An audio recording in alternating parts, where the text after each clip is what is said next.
Hello and welcome back to the 802 United for Saturday Story Time. Today, we're going to talk about having babies. Brought to you by a baby shower I attended today. Please forgive my fuzzball hair. It wouldn't be July in Kansas if it weren't extraordinarily humid, right? But the other event I went to this week involved other women of a certain age, like me, and inevitably when my line of work comes up, so do the birth stories. The young mom for whom we had the baby shower has had a few questions and concerns along the way, but gratefully, her pregnancy's been otherwise uneventful. But when you talk to people of my generation, you hear the rest of the story. Complications of pregnancy are common. My view is skewed, of course, because I see high-risk pregnancies all day, every day. But even in a casual gathering, at least 30% of the people had stories of how their pregnancies were not simple and didn't go as planned. My take-home lesson from that conversation is that pregnancy is not all puppy dogs and rainbows, and that every story is unique.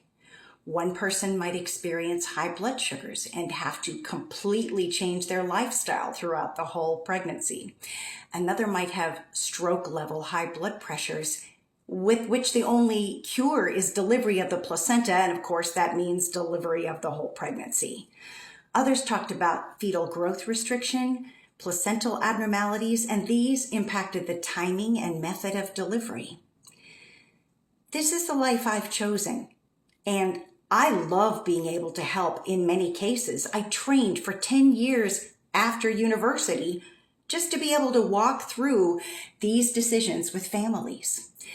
It's so hard for me to see folks who really have no training at all try to tell me and my patients what's the best thing for them. One person's story is not the same as someone else's. And more importantly, what people think their decisions about pregnancy management are going to be going into the pregnancy often change completely when the circumstances evolve. The ability to present that information to these patients in a way they can clearly understand, and giving them the space, the time, the emotional support to know what is best for them, that's my calling. My message to legislators is this: stay out of my exam room. You are not trained for these complex conversations, and there's no way to legislate so specifically that you can foresee every possible twist and turn that pregnancy can take. I am pro-life. I want the lives of my patients to be meaningfully protected. I want them to have the financial, emotional, and physical support that they need to walk into parenthood safely and successfully. If legislators want to help those babies thrive, they need to continue to improve access to prenatal and postnatal care, parental leave, child care, and a healthy economy.